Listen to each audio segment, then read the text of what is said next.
In the universe where the events of Train to Busan, Seoul Station, and Peninsula take place, the true center of horror is not just the hordes of infected, but the virus that creates them.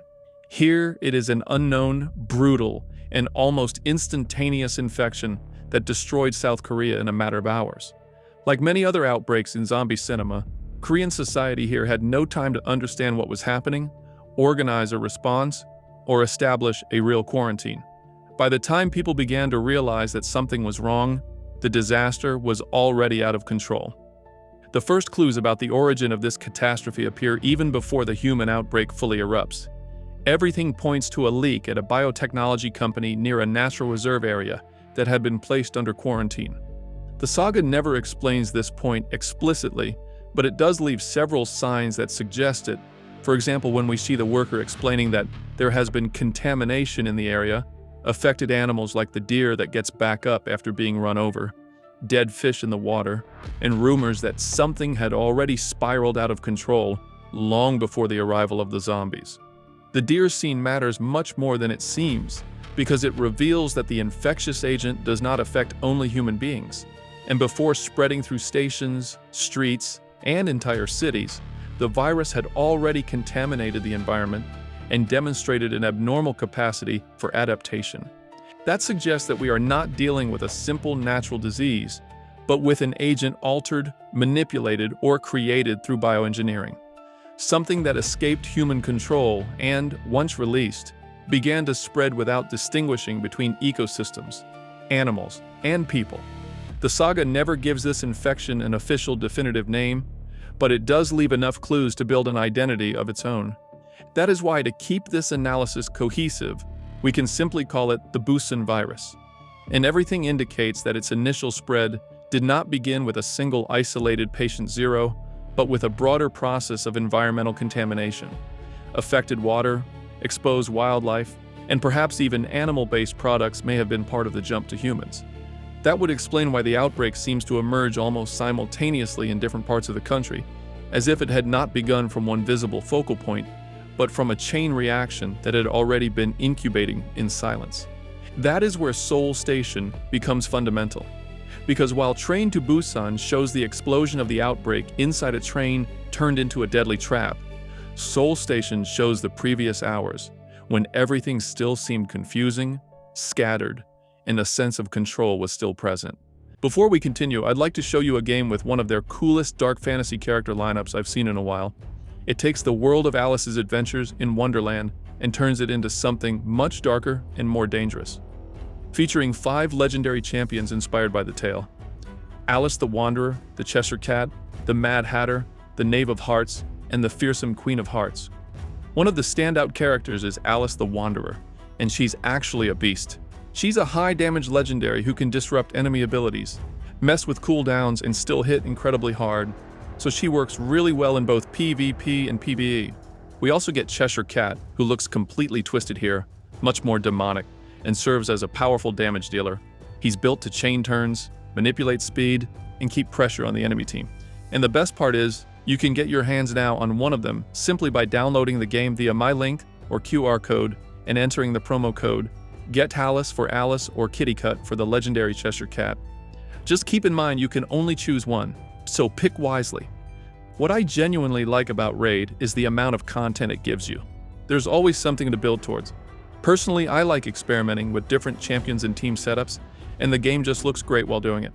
The champion designs in particular are one of the main reasons I keep coming back. And here's the important part. If you download Raid using my link in the description or scan my QR code, new players can instantly get a huge starter pack with the legendary Elenaril, and once you reach level 15, you'll also get the epic Tagoar. On top of that, you can choose one of the promo codes shown on screen for an extra free legendary champion. Personally, I go with Alice because she's super versatile and strong in a lot of different battles. Just remember, you need to download the game through my link or QR code and use the code within 48 hours, or you won't get the bonus package. Thanks to Raid for sponsoring this video, and now let's continue. A crucial mistake is that the first infected are not understood as carriers of a lethal pathogen, but are seen as drifters, sick people, or people outside the system whom almost no one pays attention to, or even wants to get close to in order to see if they need help. And precisely because of that, this is where the virus finds the perfect ground to spread. By the time Train to Busan takes over, it is already too late. The outbreak had stopped being an isolated illness among homeless people and had become an avalanche of infected. At the beginning of the film, the streets had not yet been overrun, but the first signs of chaos were already visible, and by the time the protagonist gets on the train, the invasion had already begun. At that point, we understand that the virus was no longer a latent threat, but had been completely unleashed. This infection had not only ravaged South Korean society, but had also exposed its fragility, a society that believed it had control, until the first bite changed everything. The real strength of the Busan virus is not only its speed of spread, but the way it transforms the human body in a matter of minutes or even seconds. Across all three films, the infection follows a fairly recognizable pattern. First come fever, chills, disorientation, and an almost immediate physical collapse.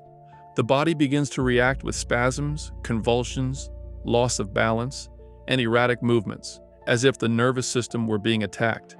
Then the veins darken and become much more visible, the skin loses color, and the eyes begin to cloud over until they take on that whitish or grayish tone so characteristic of the infected. This last symptom suggests that the virus has already invaded the body's and brain's vital functions.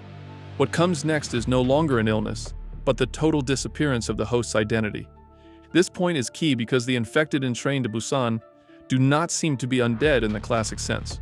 Everything indicates that they remain alive during the transformation, although they cease to be themselves almost immediately, making it clear that the virus does not revive corpses. It hijacks the bodies of its hosts, canceling consciousness, destroying personality, and reducing their behavior to simple primal impulses. What remains standing is no longer a person capable of thinking, deciding, or recognizing themselves. It is an organism overtaken by infection, driven by aggression, movement, and the need to spread. The main route of transmission seems to be the bite, although scratches, blood, and other bodily fluids are also suggested as possible means of infection. There is also one essential detail. The closer the wound is to the head, the faster the transformation seems to be. That matches what we see on screen, where some victims take a little longer to change, while others turn almost instantly. This is not an absolute rule, but it is a clear trend. Everything indicates that the Busan virus moves through the body at a speed abnormal for any real-life virus, overcoming defense barriers such as the blood-brain barrier, which normally protects the brain from the passage of pathogens. And once it reaches the central nervous system, the process is already irreversible. There is also something important about the way the symptoms manifest. The transformation does not look supernatural, but almost medical, like a mixture of neurological collapse, internal hemorrhage, and an extreme convulsive crisis. That makes the transformation even more unsettling. But something that makes this outbreak singular is that the infected do not seem to attack in order to feed. This is one of the most important details in the entire saga, and also one of the things most people overlook. If you watch the films closely, you never see the zombies stopping to devour their victims, as happens in other franchises of the genre. Here they simply bite, infect, and keep moving forward. Their violence does not respond to the need to eat, but to the need to spread the virus. That detail completely changes the dynamics of the apocalypse in this universe. Because in many classic zombie stories, being devoured does not imply definitive death, while surviving a bite means that the transformation will come later. In this universe, that distinction practically disappears. Every person who is attacked ends up on one of two paths. Either they die from the physical trauma of the attack, or they become another infected. That typical scenario in which a body is partially consumed and then gets back up does not exist. Because here the goal of the virus is not to feed on the host, but to multiply through them. And that makes the infection much more dangerous. Since there is no systematic destruction of bodies during attacks, each new infected person can retain much of their mobility and continue functioning as another vector of the outbreak. In other zombie apocalypses, the creature's own feeding behavior ends up reducing their numbers over time because they tear apart their victims and limit the number of functional bodies. In Train to Busan, the opposite happens. Every successful attack adds one more threat to the horde. Seoul Station already hints at this mechanic from its very first victims. When the infected surround someone, they do not completely devour them. What they do is throw themselves at them, bite several times, ensure the infection, and move on to the next target. It is almost mechanical behavior, as if the virus were pushing the taken bodies to prioritize spreading above anything else. That efficiency becomes even more interesting because it does not seem to be driven by hunger, but by a biological programming aimed at creating more infected. Peninsula also reinforces that same idea years later. There, piles of old accumulated bodies appear that, rather than having been devoured, seem to be the remains of infected who stayed active until they collapsed from wear and tear. That suggests that many did not die from being consumed by hordes of other infected, but simply from the organism's progressive deterioration. And that observation opens up a fundamental question. If these beings do not eat, do not drink, and do not stop, then what keeps them active for so long? The most logical answer is that they remain, at least in physical terms, living people. That means they still depend on basic biological processes to keep functioning. The virus may suppress pain, alter consciousness, and turn the host into a machine of aggression, but it cannot completely erase vital needs such as hydration or nutrition. And this is where one of the most interesting weaknesses of this virus appears: time. Because if these infected are still alive, then they can also become exhausted, dehydrated, and sooner or later collapse, as we saw in 28 days later. If that is the case, then dehydration becomes the virus's greatest weakness.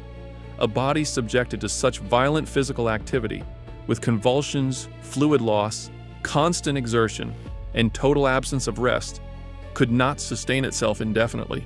That is why it makes sense to think that many of the infected from the initial outbreak could only remain at their peak level of aggression for a few days before they began to fail. From that point on, muscle deterioration, extreme exhaustion, and lack of water must have affected their mobility until they became immobile or simply died. That theory also helps explain why in Peninsula the zombies that remain active years later seem to be a remnant hardened by the environment. Not because they are a new mutation or a superior variant, but because they would be the infected who, somehow, managed to endure longer. Those who remain near humid areas, those who had access to water, or simply those who withstood environmental conditions better, in the same way we saw in 28 years later. In other words, what remains is not a different species, but a stronger population through simple natural selection. Because although the films never explicitly show the infected drinking water or feeding, that possibility does fit with their biological nature. It would not be a rational or conscious action, but a basic bodily impulse, one of those remnants of organic function that the infection cannot completely erase. In other words, pure instinct. And that could explain why certain flooded areas or places with standing water end up becoming gathering points for the hordes, something that Peninsula suggests visually in several areas of the city.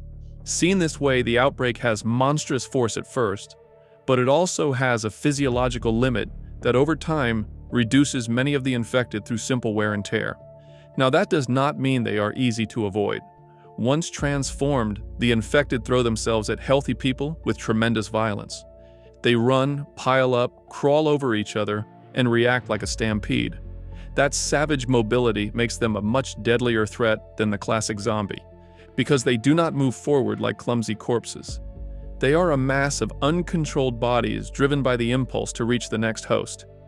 And when they gather, the horde stops being a group of individuals and becomes an avalanche. But more believable than what we saw in World War Z. However, even that aggression has very clear limits. And this is where we see the Busan virus's second great weakness. The infected depend heavily on sight and sound. In dark spaces or areas with low light, their ability to locate victims decreases drastically. They become disoriented, stop, or react only when they hear a noise. That is why in Train to Busan, the tunnels completely change the dynamics of survival and give the characters a temporary advantage. That reveals that the Busan virus does not improve the human body in any way, but degrades it. It turns it into a fast, brutal, and aggressive creature, yes, but also a limited one, dependent on very basic impulses. That is why these infected are so terrifying. Not because they are unstoppable, but because they are fast enough to destroy a city in hours, and flawed enough to prove that the virus did not create a perfect predator. And that is where the trilogy becomes much more interesting, because each film shows a different stage of the same apocalypse. Seoul Station shows the initial outbreak. It is the phase in which the threat still has no clear meaning.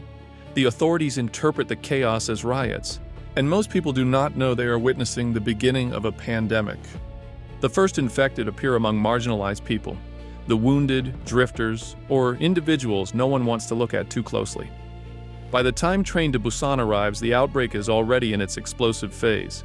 The streets become total chaos, the military fails in its attempt to contain the infection, and the government futilely tries to maintain the illusion that safe zones still exist. But the train is not just a survival setting. It is also presented as an allegory for a society in crisis. Each carriage contains a different response to the problem. Some try to help. Others deny the seriousness of what is happening. Others lock themselves in, suspect everyone, and are willing to condemn anyone just to preserve a few more minutes of safety. In that sense, the infection advances with teeth and blood, yes, but it also advances thanks to fear. That fear becomes almost as lethal as the infected themselves. The film makes that clear several times. The moment the survivors begin to see the other person as a threat instead of a person, the virus has already won part of the battle.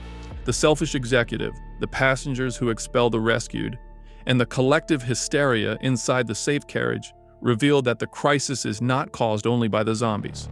It is also moral. The outbreak brings to the surface the worst in many characters, such as classism, cowardice, selfishness, and paranoia. And in contrast, it also highlights those who still preserve some humanity, who are generally the humbler characters. That is why figures like Sang-hwa are so important and beloved within the story. He is not just the strong character, but the one who shows a more human side to the crisis.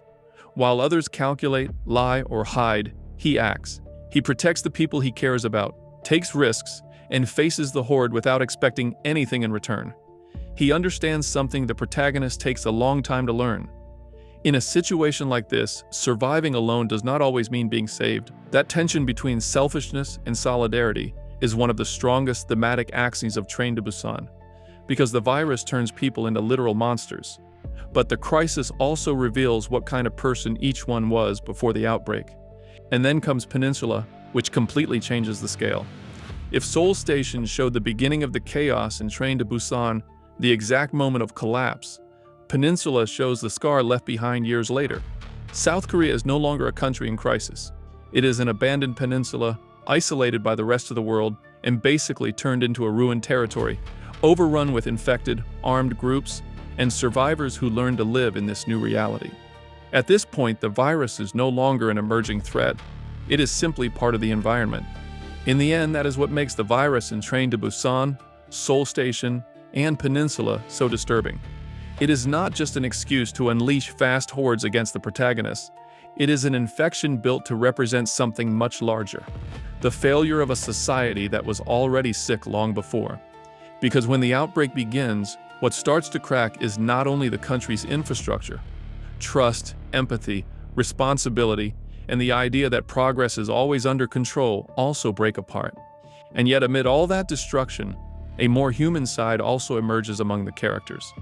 The relationship between Seok-woo and his daughter, Sang-hwa's sacrifice, and the emotional resilience of those who keep walking when nothing safe is left give this saga a distinct identity. Here the zombies are fast, violent, and terrifying, yes, but the real weight of this story always ends up falling on the human bonds between the survivors. Maybe that is why this saga left such a strong mark on modern zombie cinema. And with that, we've reached the end of this video. I hope you enjoyed it, and if you did, remember to give it a like, subscribe if you haven't already, and turn on the notification bell to stay up to date with all my new videos.